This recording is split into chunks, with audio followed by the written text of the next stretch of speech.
Okay, here we are at the hangar. This is what will someday in the next couple months here be 713 Hotel Golf.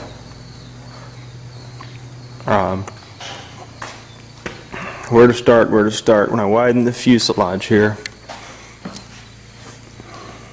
do you believe that's 28 inches at the top?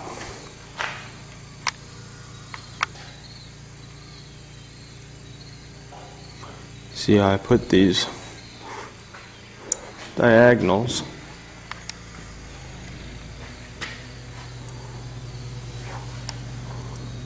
In the corners right in here. I put some tabs in the front. I figured somewhere along the way if I need something to mount onto, I have some tabs there. And I brought the diagonal braces, X brace across the back of the cabin.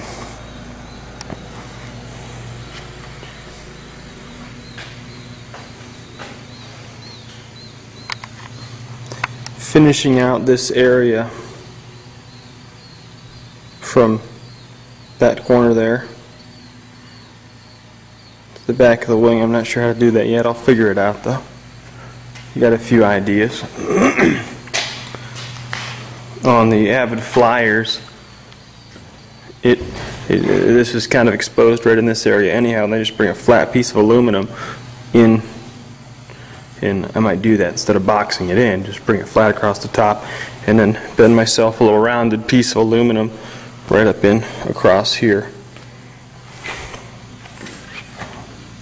On the back of the seats, you can see how I've got that X brace with my prepped for my fuel lines and one of the fuel lines hooked up.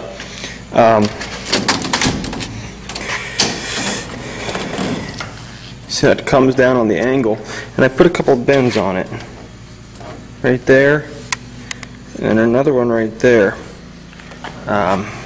Lift the other seat. See better what it does.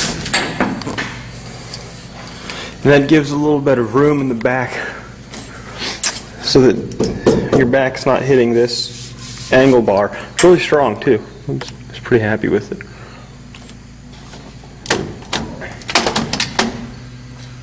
I see how I modified some seat belts. Welded the bolts on right there.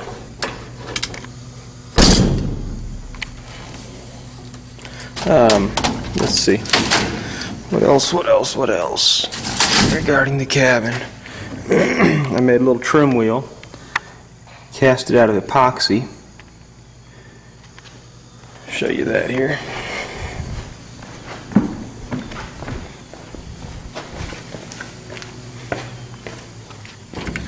I really like its operation. Little lever here to loosen it up. Spin the wheel. Lock the lever. See the cable's on there. What it does is it spins the cable. Lock it.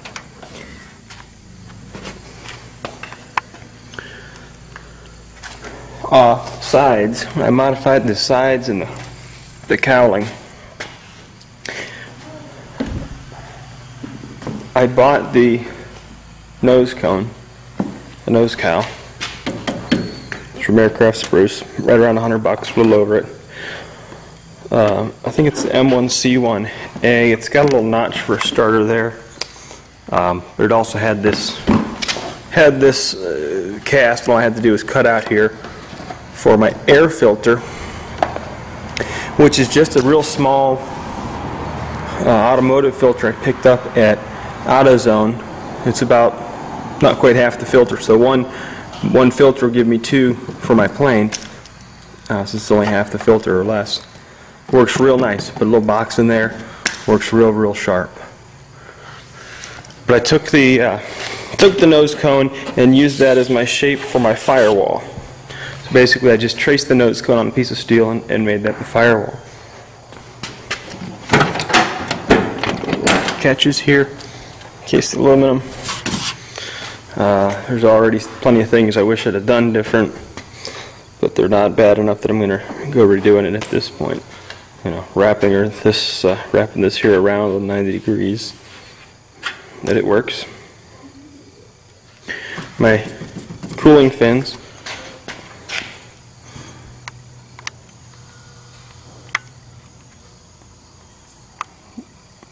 Now I've got mine on a flywheel drive. Talking with Great Plains, and he said that is the least expensive way to go. It's as a tractor engine, it's going to give the same torque effects and prop wash effects as a standard aircraft, and I thought that would be good since, you know, as the way I fly. Occasionally I'm in other airplanes, didn't want my instincts and reflexes to be reversed when I go in and get into standard category aircraft. So decided I wanted the same direction of rotation for my engine. It's probably the biggest reason I went with a flywheel drive. Did add me some complexity in my engine mount, which took a bit of time. I put the angle braces and so forth for my engine mount in such a way as to be, I don't know how you'd say it, in line with the torque of the engine. More seals, so forth. Nothing's really safety wire tied or anything at this point. But I traced this firewall to match the nose cone. Something I'll point out on the nose cone, see if I can find a spot where it works. But you can see these screws here. This is a one-piece nose cone, and I turned it into two-piece nose cone by tracing the line where I wanted to cut it. And then on the inside here, on the back, I laid up a little bed of epoxy just to give it some strength. I took a piece of 1" by 1/16 aluminum, about 2 inches long, at every joint. I greased it, put some grease on it, laid it down there, and then laid up more epoxy over top of it, 2 or 3 more layers. So that greased piece of aluminum was embedded inside this epoxy. Then I just took and cut along my line, real careful at these points. And when I had it all cut, it just slid apart, and my little, my greased piece of aluminum, my greased pig, inside came right out because I had put grease on it. And that's how I made myself a 2-piece cone. Works real slick. It's real nice and strong. When you close these doors, it really helps give it some support. That enables me to take my cowling off without having to remove the propeller. That was the whole gear behind that. Our 10-inch spinner.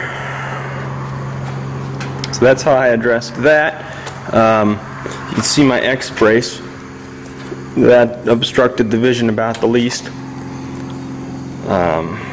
That's how I chose to do it. I don't know how Leonard is addressing that. Here's another unique element here.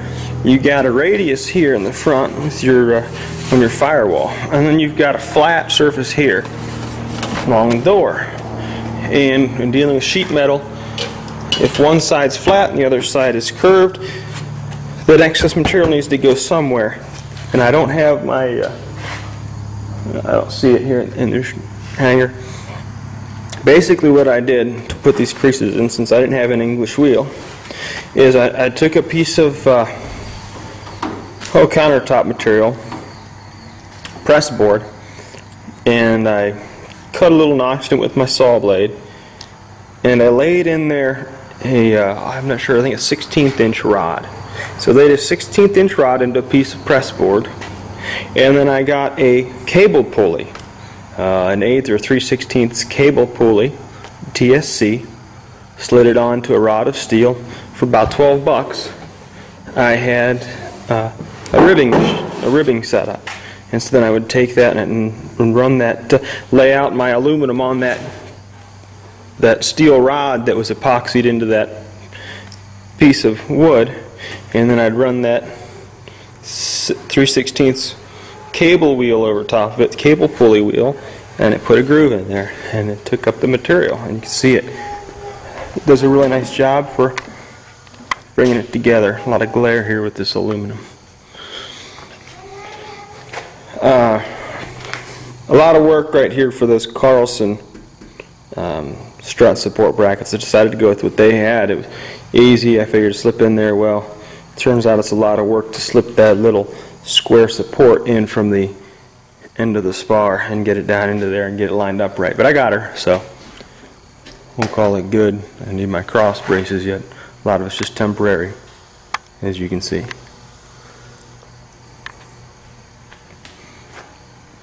These are the wheels I used. These are the Azusa. They're a 16-inch wheel, the outside diameter. Come down here to the end.